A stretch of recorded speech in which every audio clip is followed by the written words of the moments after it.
31 октомври. Разбиране за вярата. Вяра, колкото синапово зърно. Матей 17 глава 20 стих. Смятаме, че Бог ни възнаграждава заради вярата ни. Може и да е така в началните ни стъпки. Вярата не ни дава нищо, тя ни довежда до връзка с Бога и предоставя на Бога възможност. Ако сте светия, на Бога често му се налага да избива и последната дъска, на която се крепите, за да ви доближи до себе си. Бог иска да разберем, че живеем с вяра, а не с сантиментална радост от Неговите благословения. Предишният ви живот с вяра е бил ограничен и прочувствен, разположен около слънчеви петна на опитности с толкова чувство, колкото и вяра.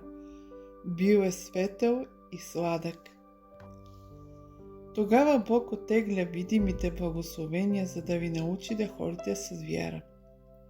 Такива моменти сте много по-ценни за Него, отколкото в дните на видима наслада и вълнуващо свидетелство. Вярата трябва да бъде изпитана поради характера на естеството си. Истинското изпитание на вярата не е това, в което ни е трудно да се доверим на Бога. Божия характер трябва да се изясни с представите ни.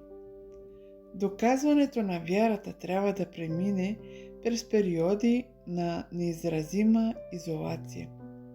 Никога не бъркайте изпита на вярата с обикновената дисциплина в живота.